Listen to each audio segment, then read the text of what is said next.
Hello दोस्तों, स्वागत है एक बार फिर से आपका मेरे नए वीडियो में। तो अभी मैं आया था BHU VT।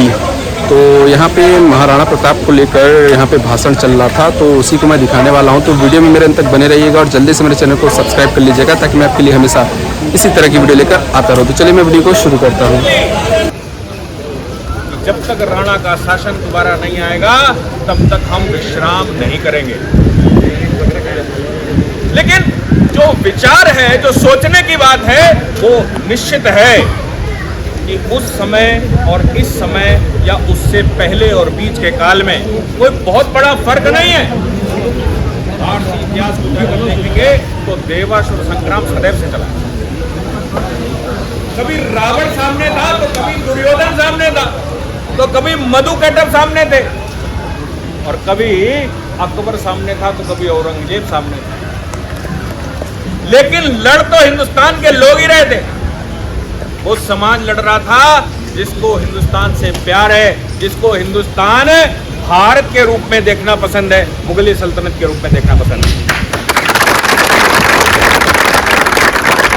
आखिर क्यों उस समय की शासन व्यवस्था से लेकर आज तक हम राणा को पूछते आए, क्यों शिवाजी महाराज को पूछते आए? क्योंकि ऐसे तंत्र के दौरान जिस समय पूरे देश पर मुगलिया सल्तनत हो, उसमें भी ज्यादातर वहां के रहने वाले राजपूत समाज के लोग भी जो अकबर की अधीनता स्वीकार कर चुके हो, उस समय भी राणा लड़ रहे थे। समय आज भी कुछ वैसे ही। युद्ध का प्रकार बदल गया। अभी वो तलवारों का युद्ध नहीं बचा, अभी वो तोप गोलों का भी युद्ध नहीं बचा, लेकिन सम्राट चुनने का युद्ध तो चल ही रहा है।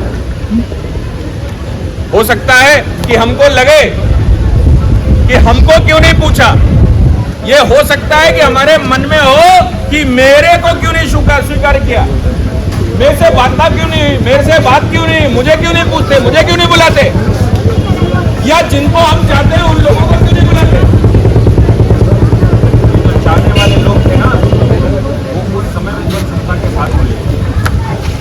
जिनको सम्मान बहुत चाहिए था वो मुगल सत्ता के साथ अधीन हो चुके थे, मुगल सत्ता को स्वीकार कर चुके थे और मुगलों के अधीन होकर काम कर रहे थे। क्या वैसा सम्मान आज के भारत को भी चाहिए? क्या वैसा सम्मान हमें पसंद है कि वो मुझे पूछ लेगा, अगर चक्रवर्ती सम्राट बनने जा रहा है, अकबर हमको पूछ लेगा तो मैं उसकी अधीनता स्वीकार करके भी राजा बना रहूंगा? क्या मुझे आज वो वैसा स्वीकार है? और वोट एक माध्यम बन चुका है।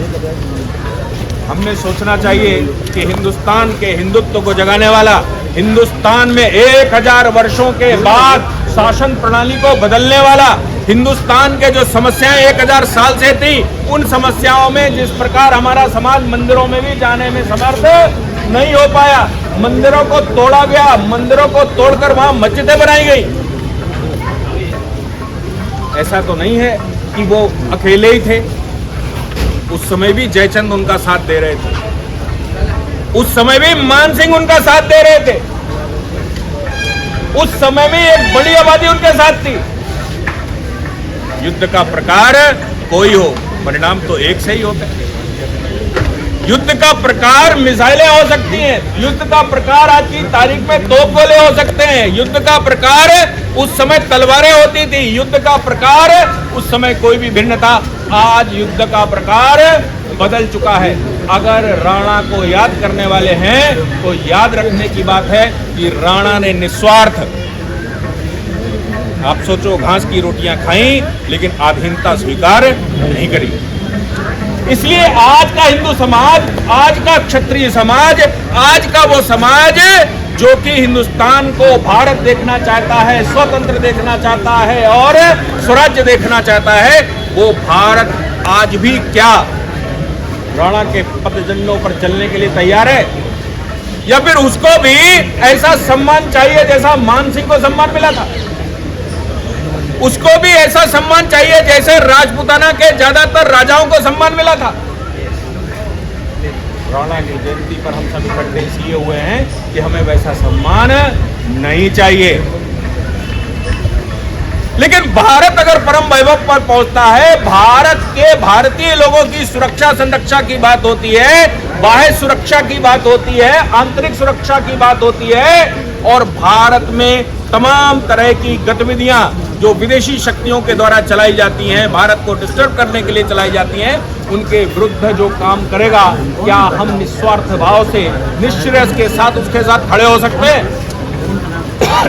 या हमारी नाराजगी भी है?